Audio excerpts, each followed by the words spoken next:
இயேசு கிறிஸ்துவில் மிகவும் அதிகமாக நேசிக்கப்படுகிறவர்களே, மீண்டுமாக இந்த மகிழ்ச்சியும் ஆசீர்வாதம் நிறைந்த இந்த செவ்வாய்க்கிழமை ஆகஸ்ட் மாதம் 20ஆம் நாளின் காலை வேளைக்காக கடவுளுக்கு நன்றி செலுத்துகின்றோம். இந்த காலை நேர இறை தியானத்தை ஆரம்பிக்கலாம். நமது ஆரம்பம் பிதா, குமாரன், பரிசுத்த ஆவி நாமத்தில் உள்ளது. ஆமென்.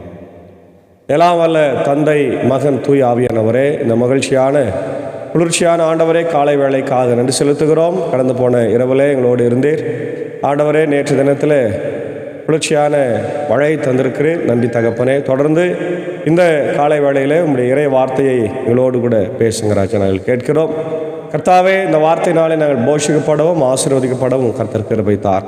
இந்த நாளின் ஆண்டவர் பாடல் வேலை திசை கருவி மீட்டுகிற சாரியம் பாடுகிற சாரியம் கர்த்தர் ஆசீர்வதிங்க. இதை கேட்டு பயன்பெறுகிற எல்லா மக்களுக்கும் உங்களுடைய இறை ஆசிரியர்களை தந்து வழிநடத்தும். இறை மைந்தன் இயேசுவின் மூலம் ஜெபிக்கிற நல்ல பிதாவே, ஆமென். காலை வேளையிலே 324வது பாடலாகிய செய்ய வேண்டியதை சீக்கிரம் செய் என்ற பாடலை சாரோட இணைந்து நாம் பாடுவோம். 324வது பாடல்.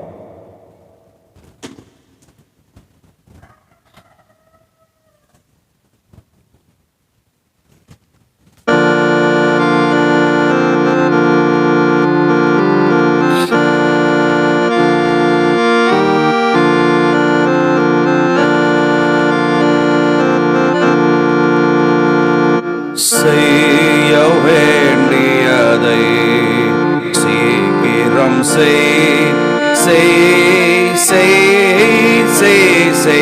செய்ய வேண்டியதை வையகமும் அதன் வாழ்வுகளும் மிக மகிமை பெருமை பொருளானதுவும் வையகமும் அதன் வாழ்வுகளும் மிக மகிமை பெருமை பொருளானதுவும் வெய்யவன் கண்ட பனி போலாம் இது மெய் செய்ய வேண்டியதை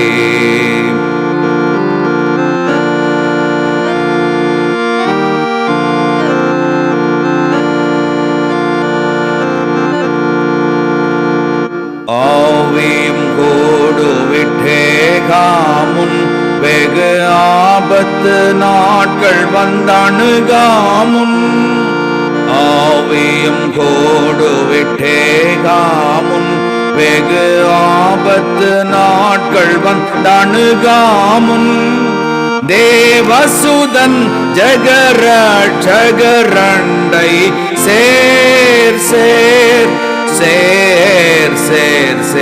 செய்ய வேண்டியதை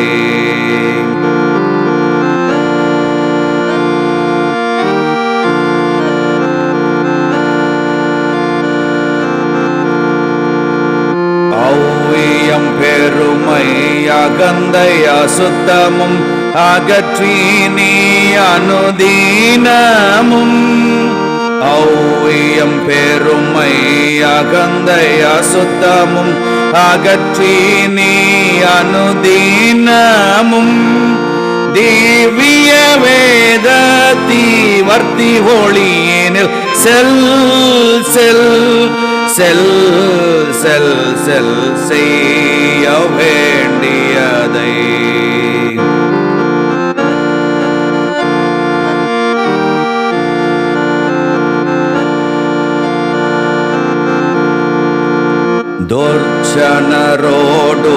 துர்ச்சனரோடுறவாடாமல் ஐயன் துய்ய விதி 10 மீறாமல் துர்ச்சனரோடுறவாடாமல் ஐயன் துய்ய 10 விதி மீறாமல் ஓச்சித பதமருள் இயேசுவை பணிந்து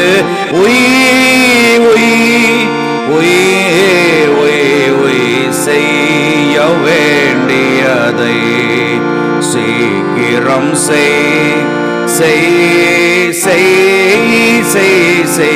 செய்ய வேண்டியதை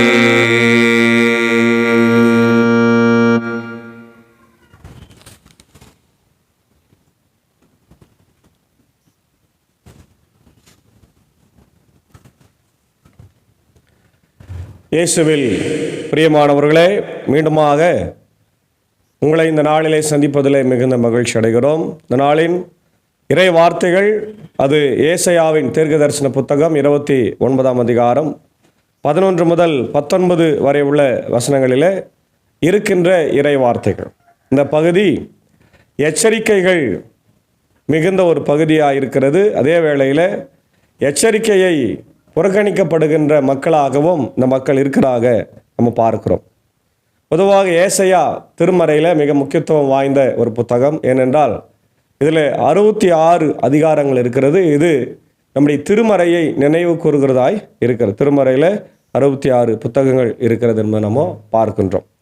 ஆக 1 முதல் 39 அதிகாரங்களை நம்ம பார்க்கிற போது இது சிறையிருப்பில் இருக்கும்போது எழுதப்பட்டதாய் பார்க்கிறோம். 40 முதல் 55 சிறையிருப்பில் இருந்தபோது, 56லேருந்து 66 சிறையிலிருந்து மீண்டும் திரும்பி வருகிற போது எழுதப்பட்டதாய் நம்ம பார்க்கிறோம். முக்கியமாக இந்த முதல் பகுதி 1லிருந்து 39வது அதிகாரத்தில் சிறையிருப்புக்கு முன்னதாக அவர்கள் எருசலேமில் வாழுகிற போது நிறைய பாவங்களும் அக்கிரமங்களும் அநியாயங்களும் கடவுளுக்கு விரோதமாக செய்தார்கள். அதில் முக்கியமாக கடவுளுக்கு பிடிக்காத சிலை வழிபாடு, விக்கிரக ஆராதனை கடவுளுக்கு அறவே பிடிக்காது. ஏனென்றால் கடவுள் எல்லாவற்றையும் பொறுத்து கொள்வார். தன்னை வணங்குவதை விட்டுவிட்டு வேற யாராவது அவர் வணங்கினால் அதை பொறுத்து கொள்ளவே மாட்டார். அதை தான் இந்த பகுதியிலும் நமக்கு சொல்லுகிறதை நம்ம பார்க்கிறோம். ஆதலால் ஒவ்வொரு காட்சியும் உங்களுக்கு மூடி முத்திரையிடப்பட்ட ஏட்டு சுருளின் வார்த்தைகள் போலாகும். எழுத்து அறிந்த ஒருவரிடம் இதை படியும் என்றால் அவர் என்னால் இயலாது, இது மூடி முத்திரையிடப்பட்டுள்ளதே என்பார். எழுத்தறியா ஒருவரிடம் ஏட்டு சுருளை கொடுத்து இதை படியும் என்றால் அவர் எனக்கு படிக்க தெரியாதே என்பார். அன்பானவர்களே, இந்த பகுதி ஒரு புரியாத புதிரை போல இருக்கிறது. படிக்க தெரிந்தவரிடம் கொடுத்தாலும் சரி, படிக்க தெரியாதவரிடம் கொடுத்தாலும் சரி, எனக்கு தெரியாதே என்று சொல்லுவார்கள். ஏனால் கடவுளுடைய வார்த்தை மிக முக்கியமானதாகும். அது எல்லாருக்கும் போய் சேர வேண்டும் என்பது கடவுளுடைய சித்தமாக இருந்தாலும் அது நிறைய பேருக்கு இன்றைக்கு தெரிவதில்லை. அதுதான் இந்த பகுதியில் நம்ம பார்க்க. ஏன்னா அது மூடி முத்திரையிடப்பட்டிருக்கிறது. ஆமென், பிரைஸ் தி லார்ட். அநேகருக்கு அது புரியாமலே போய்விடுகிறது.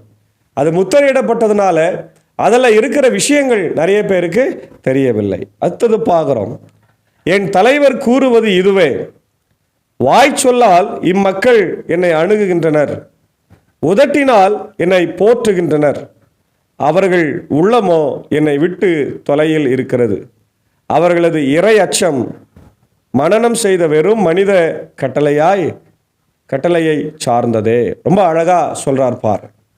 இந்த மக்கள் என்ன செய்கிறாங்க, என்னை சும்மா ஆராதிக்கிறாங்க, முழு மனசோடு என்னை தேடி வரவில்லை. ஆமென். கடவுளுடைய வார்த்தை என்ன சொல்லுது? உன் கடவுளாகிய கர்த்தரை முழு இருதயத்தோடு, முழு ஆத்மாவோடு, முழு பலத்தோடு தேட வேண்டும். ஓய்வு நாளை பரிசுத்தமாய் ஆசரிக்க நினைக்க வேண்டும். கர்த்தருடைய ஆலயத்திலே தங்கியிருக்கதே நான் நாடுவேன் என்று தாவீது ராஜா அடிக்கடி சொல்லுகிறார். அப்போ இங்கே ஏசாயா என்ன சொல்றாரு? இஸ்ரவேல் மக்களுடைய வாழ்க்கையில போலித்தனம் இருந்தது, டிவலிசம் என்று சொல்வார்கள். ஆளை பார்க்கிற போது ஒரு மாதிரி, ஆள் இல்லைன்னா ஒரு மாதிரி, அதான் டிவலிசம். இரட்டை வேடம் போட்டு கொண்டிருக்கிறார்கள் இல்லையா? பாருங்க, இம்மக்கள் வாய் சொல்லால், வெறும் வாய் சொல்லால மட்டும் என்ன அணுகிறாங்க. ஆனால் இருதயத்திலேயோ எங்க இருக்கிறாங்களா? தூரத்தில் இருக்காங்க. அதாவது ஒரு குடும்பத்தில் கணவன் மனைவி இருக்கிறார்கள் என்று சொன்னால் வெறும் வாயில் மட்டும் பேசிப்பாங்க. எப்படி இருக்கிறீங்க, சாப்பிட்டீங்களா, தூங்குனீங்களா அப்படின்னு கேட்பாங்க. ஆனால் உண்மையான அன்பு அவங்க மேலே இருக்காது. அப்படி உண்மையான அன்பு இல்லாத ஒரு குடும்பத்தில் நிறைய பிரச்சனைகள் இருக்கும். வாழ்க்கையில் மேலேயே அவங்க வர முடியாத அளவிற்கு பல பிரச்சனைகள் இருக்கும் என்பதை நம்ம புரிந்து கொள்ள முடிகிறது. அப்போது இவங்க இருதயத்தால் தூரமாக இருக்கிறாங்க. எதில் இருக்கணும்? இருதயத்தில் தான் இருக்கணும். இருதயம் ஆண்டவருடைய இருதயத்தோடு நம்முடைய இருதயம் சேர்ந்து இருக்க வேண்டும். ஆண்டவரோடு நாம் இருக்கிற போதுதான் கடவுளுடைய வார்த்தை சொல்லுகிறது, நீங்கள் கர்த்தரோடு இருந்தால் கர்த்தர் உங்களோடு இருப்பார். நீங்கள் கர்த்தரோடு இருந்தால் அவர் உங்களோடு இருப்பார். நீங்கள் அவரை விட்டு விட்டீர்கள் என்றால் அவரும் உங்களை விட்டு விடுவார் என்ற இறை செய்தியை நம்ம 1 நாளாகமம் புத்தகத்தில் படிக்கிறோம்.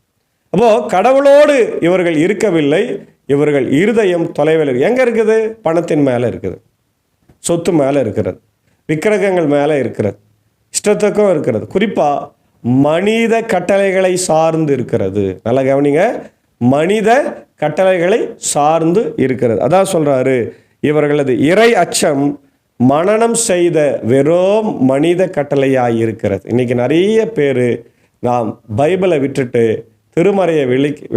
திருமறைக்கு வெளியில தான் நம்முடைய பயம் இருக்கிறது. அதாவது உலக பிரகாரமான சட்டங்களுக்கு நாம் பயப்படுறோம். இந்த சட்டம் நம்ம மேலே பாய்ந்தா நம்ம கோர்ட்டுக்கு பதில் சொல்ல முடியாது, கோர்ட்டில் நிற்கணும், நம்மளை கைது செய்வாங்க அப்படின்னு தான் நம்ம பார்க்குறோமே தவிர, கடவுளுடைய வார்த்தை என்ன சொல்லுது, கடவுள் என்ன சொல்லுகிறார் என்பதை நாம் கேட்க மறந்துவிட்டு அவரோடு இணைந்து வாழ மறுக்கிறோம் இல்லையா? அதுதான் இந்த இடத்துல மனித கற்பனையாய் இருக்கிறது. இன்னைக்கு நிறைய திருச்சபையில் கூட மனிதர்கள் சொல்லுவதை கேட்கிறார்கள். அதனால்தான் சபையில் என்ன இல்லை, முன்னேற்றமே இல்லை, ஆவிக்குரிய ஆசீர்வாதம் இல்லை, சபையில் வளர்ச்சி இல்லை, ஆத்துமாக்களுடைய அறுவடை இல்லாமல் இன்னைக்கு இருக்கிறது. எந்த ஒரு மனித சக்தியாவது ஆத்மா அறுவடை செய்ய ஆயத்தமாக இருக்கிறதா? மனித கட்டளைகள் இல்லையா, ஊழியத்தை பற்றி இருக்குதா? கான்ஸ்டியூஷன் இருக்குது, எத்தனையோ திருச்சபைகளில் கான்ஸ்டியூஷன் இருக்குது. அதில் போய் இந்த ஒரு விசுவாச குடும்பம் இந்த ஒரு வருஷத்தில் 10 ஆத்மாவை சேர்க்கணும்னு எழுதிக்கிறோமா? எழுத மாட்டோம். ஏன்னா அது அவசியம் இல்லை. என்னென்ன எழுதியிருப்போம், காணிக்கு கொடுக்கணும், ராபோஜனை எடுக்கணும், ஓட்டுக்கு வரணும், பதவிக்கு வரணும்னா இதை நிற்கணும், அதை நிற்கணும். இதெல்லாம் மனித கட்டளை சார்ந்தது. பிரியமான தேவனுடைய பிள்ளைகளே, ஆத்துமாக்களை அறுவடை செய்ய நாம் எந்த ஒரு சட்டமும் இயற்றவில்லை. கடவுளை துதிக்க இந்த நேரத்துக்கு வரணும், இவ்வளோ நேரம் பாடணும், இவ்வளோ நேரம் வசனத்தை கேட்கணும்னு சொல்லி எந்த ஒரு கட்டளையும் நாம் எழுதவில்லை, எந்த ஒரு கான்ஸ்டியூஷனும் எழுதலை. ஆனால் உலக பிரகாரமான பதவி, உலக பிரகாரமான ஆசை, உலக பிரகாரமான காரியங்களுக்காக மனித சக்தியை, கட்டளையை நம்ம நிறைவேற்றி கொண்டிருக்கிறோமே தவிர கடவுளுடைய வார்த்தையை நிறைவேற்றுவதில் நாம் முனைப்பு காட்டவில்லை என்று தான் நீங்கள் ஏசாயா மிக அழகாய் வருத்தத்தோடு பதிவு செய்கிறார். அடுத்தது சொல்றார், ஆதலால் இதோ நான் இந்த மக்களுக்காக மீண்டும் வியத்தகு செயல் புரிவேன். பாருங்க, இந்த மக்களுக்காக நான் திருப்பி அற்புதத்தை செய்ய போறேன். ஏன்னா அவங்க நம்பலை, என்னை மீறி போய் கொண்டிருக்கிறார்கள். அது விந்தைக்கு மேல் விந்தையா இருக்கு. அது பாருங்க எப்படி இருக்குமா, விந்தைக்கு மேல் விந்தையா அற்புதங்களை நான் செய்வேன். அல்லேலூயா. அவர்களுடைய ஞானிகளின் ஞானம் அழிந்து போகும், அவர்களுடைய அறிஞர்களின் அறிவு மறைந்து போகும். எவ்வளவோ ஞானிகள், எவ்வளவோ அறிஞர்கள், எவ்வளவோ விஞ்ஞானிகள், சயின்டிஸ்ட் எல்லாம் வராங்க. யார் வந்தாலும் கடவுளுக்கு முன்பாக நிற்க முடியாது. கடவுளின் ஞானம் மிகப்பெரிய ஞானமாக இருக்கும். இந்த உலக ஞானிகளின் ஞானம் ஆண்டவருக்கு முன்பாக எப்படி இருக்குதான், பைத்தியமாக இருக்கிறது என்று 1 கொரிந்தியர் நம்ம 1ஆம் அதிகாரத்தில் 18 to 33 வசனங்களில் மிக அழகாக சொல்லுது. உலக மக்களுடைய ஞானம் கடவுளுக்கு முன்பாக பைத்தியமாக இருக்கிறது. என்னவா? பைத்தியமாக இருக்கிறது. அப்போ கடவுளுடைய ஞானம் எப்படி இருக்கும்? அது மிகப்பெரிய வல்லமை உள்ளதாக இருக்கும். அதை யாராலும் புரிந்து கொள்ளவே முடியாது. அதனால் கடவுளுக்கு ஏற்ப வாழ வேண்டும் என்று இந்த காலை வேளையில் அழைக்கிறார். 2வது வருங்கால நம்பிக்கை இல்லையா, 15 to 19 பார்க்குறோம். வருங்கால நம்பிக்கை. முதல்ல எச்சரிக்கை சொல்கிறாரு, 2வது வருங்கால நம்பிக்கை. ஆண்டவரிடமிருந்து தங்கள் திட்டங்களை மனதின் ஆழங்களில் மறைத்து கொண்டு தங்கள் செயல்களை இருளில் செய்து நம்ம எவர் கண்காணிக்க போகின்றார், நம்ம எவர் அறிய போகின்றார் என சொல்வோருக்கு ஐயோ கேடு என்று சொல்லுகிறார். அதாவது இதுவும் ஒரு எச்சரிக்கையின் வார்த்தை தான். எதிர்காலத்தை பற்றி கடவுளுக்கு முன்பாக நாம் எதை செய்தாலும் அவருக்கு முன்பாக இருக்கிறது. வானத்தில் போனாலும் பூமியிலே போனாலும் சங்கீதம் 139 பார்க்குற மாதிரி இல்லையா, நம்ம அருணோதயத்தின் சட்டைகளை எடுத்துன்னு கடலுக்கு அடியிலே போனாலும் சரி, வானத்தின் மேலே போனாலும் சரி, கடவுள் எல்லா இடத்துல இருக்கிறார். நம்மளை யார் பார்க்குறாங்க பார்க்கல அப்படின்றதெல்லாம் சொல்ல முடியாது. எல்லாரும் நம்மளை பார்த்து கொண்டு இருக்கிறார்கள். அதுதான் முக்கியமானது. பிரியமான தேவனுடைய பிள்ளைகளை, கடவுள் பார்க்கிறார். மற்றவங்க பார்க்குறாங்களோ இல்லையோ, நம்மளை யார் பார்க்குறாங்க? கடவுள் பார்க்கிறார். யோசேப்பு போத்திபார் மனைவி வா நம்ம தவறு செய்யலாம் அப்படின்னு சொல்லி அவங்க இச்சைக்கு இணங்க கூப்பிடும்போது யோசேப்பு வாலிபன், வாய்ப்பு வருகிறது, அவன் செய்திருக்கலாம். ஆனால் அவன் என்ன சொல்றான் தெரியுமா? ஐயோ, என்னை படைத்த கடவுள் யாவே என்னை பார்த்து கொண்டிருக்கிறார், நான் தவறு செய்ய மாட்டேன் என்று அவன் ஓடுகிறான்.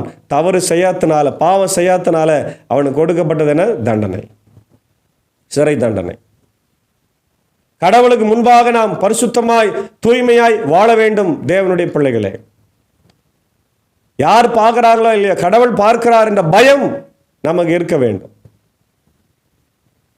இன்னைக்கு வாலிப பிள்ளைகள், குழந்தைகள் நிறைய தவறு செய்கிறார்கள். பள்ளிக்கு செல்றேன்,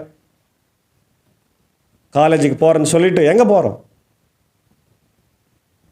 தவறான காரியங்களில் வாலிப பிள்ளைகள் இன்னைக்கு ஈடுபடுறாங்க. தவறான காரியங்களில் இன்னைக்கு குழந்தைகள் ஈடுபடுறாங்க. அவங்களுக்கெல்லாம் இந்த வார்த்தை எச்சரிக்கிறது, கடவுள் உங்களை பார்த்து கொண்டு, காட் இஸ் வாட்சிங், காட் இஸ் வாட்சிங். கடவுள் உங்களை பார்க்கிறார். தேவனுடைய பிள்ளைகளே, நீங்கள் யார் பார்க்குறாங்களோ இல்லையோ, உங்களை கடவுள் பார்க்குறார். அந்த பயம் இருக்கணும். நீங்கள் எங்கே பார்த்தாலும் சிசிடிவி இருக்குது. சிசிடிவியை பார்க்கும்போது மறைச்சின்னு போயிடுறோம். ஆனாலும் அதில் பதிவாகுது எல்லாமே, நம்ம என்னென்ன பண்ணுறோம். அதுக்கே அவ்வளோ பயப்படுறோமே. சிசிடிவியை உருவாக்குன ஆண்டவருக்கு பயப்படணும் இல்லையா? அவர் நம்மளை 24 மணி நேரம் வாட்ச் பண்ணுறாரு இல்லையா? அதான் நீங்கள் நம்ம பார்க்குறோம். நீங்கள் செய்யும் முறைகேடு தான் என்ன? குயவனுக்கு களிமண் ஈடாகுமோ? கைவேளை தன் கைவினைஞனை நோக்கி நீர் என்னை உருவாக்கவில்லை என்று கூறலாமோ? வணையப்பட்டது தன்னை வணைந்தவனை நோக்கி உமக்கு அறிவில்லை என்று சொல்லலாமோ? ரொம்ப அழகாக சொல்ற. களிமண் இருக்குது, அதை குயவன் எடுத்து செய்கிறாரு. அந்த களிமண் குயவனை எதிர்த்து பேசுமா? நீ எனக்கு செய்யலை, நீ என்னை ஒழுங்காக பண்ணலை, நீ யாரு அப்படின்னு எல்லாம் கேட்குமா? கேட்காது இல்லையா? அதே போல தான் இஸ்ரவேல் மக்கள் கடவுளை மறந்துவிட்டு எல்லாவற்றையும் கடவுளுக்கு விரோதமாய் பேசினார்கள். கடவுள் எங்களுக்கு ஒன்றும் செய்யலை, எங்களுக்கு நன்மை செய்யலை. ஆனால் அவர்களை விடுதலை செய்து அழைத்து வந்தவர் கடவுள் என்பதை மறந்து விட்டார்கள். அதான் சொல்றார். இன்னும் சிறிது காலத்தில் லெபனான் வளமிகு தோட்டமாய் மாறும் என்றோ, வளமிகு நிலம் காடாக ஆகிவிடும் என்றோ.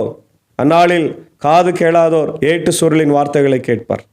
பார்வையற்றோரின் கண்கள் கார் இருளிலிருந்து மயில் இருளிலிருந்து விடுதலையாகி பார்வை பெறும். ஒடுக்கப்பட்டோர் மீண்டும் ஆண்டவரில் மகிழ்ச்சி பெறுவர். மானிடரில் வறியவர் இஸ்ரவேலின் தூயவரில் அகமகிழ்வர் என்று சொல்லப்பட்டிருக்கிறது. மாணவர்களே, இது ஆண்டவருடைய மெசியாவின் நாட்களில் நடைபெறுகிற காரியம். இந்த மெசியானிக் டைம் என்று சொல்லப்படுகிறது.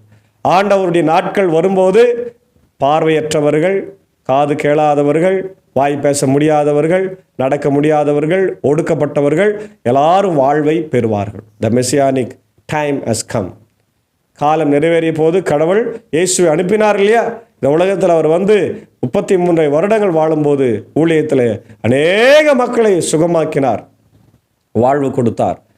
இப்போ நமக்காக தன் ஜீவனையே கல்வாரி சிலுவையில் தந்து நம்மை மீட்டு கொண்டார், தம்முடைய இரத்தத்தை சிந்தினார்.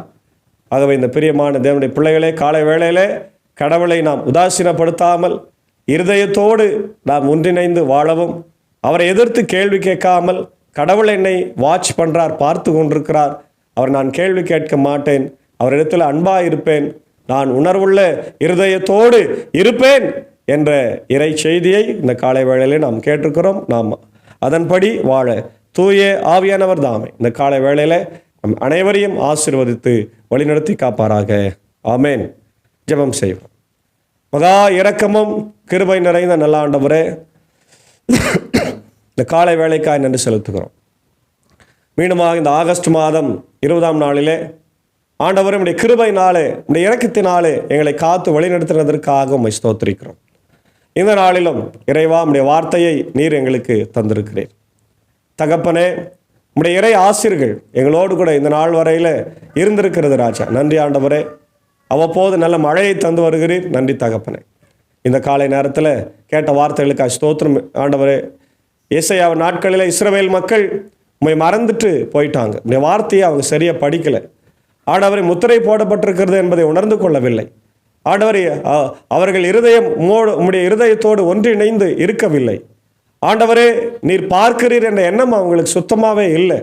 உம்மை கேள்வி கேட்டார்கள். எங்களுக்கு ஆண்டவர் என்ன செய்திருக்கிறார் என்ற கேள்வியை நன்றி மறந்து கேட்கிறார்கள் ஆண்டவர். அப்படிப்பட்டவர்களாய் தான் நாங்களும் நிறைய நேரத்தில் இருக்கிறோம். உம்மோடு கூட இணைந்து வாழவில்லை. கடவுள் எங்களை பார்க்கிறார் என்ற பயமே எங்களுக்கு இல்லாமல் நாங்கள் வாழ்ந்து கொண்டிருக்கிறோம். உம்மை கேள்வி கேட்டுக்கொண்டோ இருக்கிறோம். ஆண்டவரை ஏழை எளியோரை ஒடுக்கி கொண்டிருக்கிறோம் ராஜா. இந்த நிலைமைகள் எல்லாம் மாறி மனம் திரும்பி இயேசு கிறிஸ்துவை விசுவாசித்து ஆண்டவரே அவருடைய நாமமே எல்லா மகிமைக்கு ஆண்டவரே மேலான நாமம் என்பதை உணர்ந்து இயேசு எங்களுக்காக ரத்தம் சிந்திருக்கிறார், பாடுபட்டிருக்கிறார், கல்வாரி சிலுவையில் மரித்திருக்கிறார், மீண்டும் உயிர்த்தெழுந்திருக்கிறார், வருவார் என்ற நம்பிக்கையோடு நாங்கள் சாட்சியாய் ஜீவிக்க எங்களை பரிசுத்தமாய் வாழ கற்றுக்கொள்ள ஆண்டவர் கிருபை தார். காலை நேரத்தில் இந்த இறை வார்த்தையை கேட்டுக்கொண்டிருக்கிற அகில உலகத்தில் இருக்கிற மக்களுக்காக ஜெபிக்கிறோம்.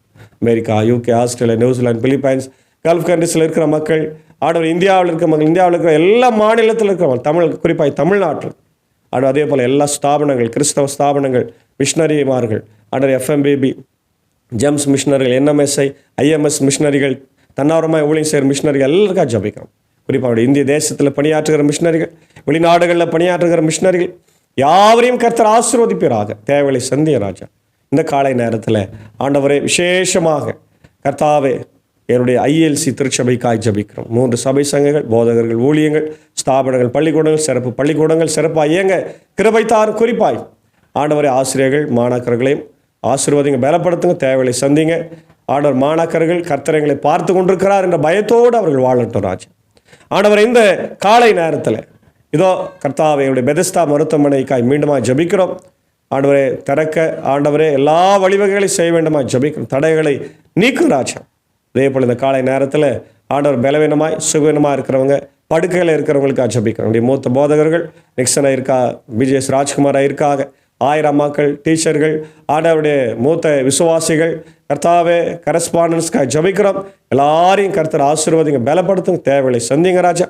குறிப்பாக இந்த நாளில் இந்த ஊழியத்தில் எங்களோடு இருக்கிற அன்பர் சாருக்காக, ஆண்டவரே என்னுடைய ஏஞ்சக்காவுக்காக, அன்பான பிள்ளைகள், மாத்தல் மரியாளுக்காய், சாக்கோ சாருக்காக, டீச்சருக்காக, ஜான்சன் சாருக்காக, டீச்சருக்காக, குடும்பத்துக்காக ஜபிக்கிறோம். குழுவாக இணைந்து இந்த ஊழியத்தை செய்கிற போது இந்த கிருபை எங்களோடு கூட அடியார்களாக எங்கள் குடும்பங்களில் தங்கியிருக்க வேண்டுமா நான் ஜபிக்கிறாச்சா. இதை கேட்கிற ஒவ்வொரு இல்லங்களிலும் உள்ளங்களிலும் நம்முடைய இறை ஆசிரியர்கள் சமாதான சந்தோஷம் பொங்கட்டும். அதே போல ஆண்டவரே இந்த நாளில் தம் பிறந்த நாளை கண்டு நன்றி செலுத்துகிற ஆண்டவர் திருமதி BYM சசிகலா, ஆண்டவர் டீச்சர் ஆண்டவர் வாணியம்படி அவர்களுக்காக ஜபிக்கிறோம். அன்பு கணவர் நேசராஜ், அன்பான பிள்ளைகளுக்காக ஜபிக்கிறோம். கர்த்தர் ஆசீர்வாதிங்க, வழி நடத்துங்க, தேவைகளை சந்திங்க. ஆண்டவரே அன்பு சகோதரி இந்த பிறந்த நாளை மகிழ்ச்சியோடு கொண்டாட கர்த்தர் கிருபை தார். இன்னும் யாரெல்லாம் பிறந்த நாட்களையும் ஆண்டவர் திருமண நாட்களையும் கண்டு நன்றி செலுத்துகிறார்களோ எல்லாருக்கும் உடைய கிருபை ஆண்டவர் இருந்து வழி நடத்த வேண்டும் என்று கெஞ்சி மன்றாடுகிறோம். இந்த காலை நேரத்தில் மீண்டுமாக என்னுடைய இந்திய தேசத்திற்காக ஜபிக்கிறோம். எங்களை ஆட்சி செய்கிற தலைவர்களுக்காக ஜபிக்கிறோம். என்னுடைய ஜனாதிபதி, பிரதமர், மத்திய அமைச்சரவைக்காகவும், ஆண்டவர் எல்லா மினிஸ்டர்ஸ்க்காகவும், அதே போல் எங்களுடைய தமிழ்நாட்டு முதல்வர், கவர்னர், என்னுடைய மினிஸ்டர்ஸ், கலெக்டர்ஸ்க்காக எங்களை ஆட்சி செய்கிற ஒவ்வொரு மக்களையும் கர்த்தர் ஆசீர்வதிங்க. நல்ல மழை எதிர்பார்க்கிறோம். அதிகமான மழை தந்து என்னுடைய பாலாறு ஆண்டவரே அது தேனாராக நிரம்பி வழிய கர்த்தர் கிருபை தார். என்னுடைய புல்புண்ணுகள் விவசாயம் ஆண்டவரை செழிக்கும்படியான சூழ்நிலைகளை உருவாக்கித்தார். இப்படி செய்வதற்காக ஸ்தோத்திரம். தொடர்ந்து இந்த நாளின் எல்லா பணிகளையும், பயணங்களையும், ஊழியங்களையும் கர்த்தர் எங்களுக்கு ஆசீர்வாதம். ஆண்டவருடைய பாதுகாப்பின் கரம் எங்களோடு கூட தங்கியிருக்கட்டும். துதி கன மகிமை உமக்கே செலுத்துகிறோம். இறைமகனாம் இயேசு கிறிஸ்துவின் வழியே ஜபிக்கிறோம். எங்கள் ஜபம் கேளும் ஜீவன் உள்ள நல்ல பிதாவே, ஆமென். எல்லாம் வல்ல தந்தை, மகன், தூயாவின் ஆசிகள் இந்த நாளிலே நம்மோடு கூட இருப்பதாக, ஆமென்.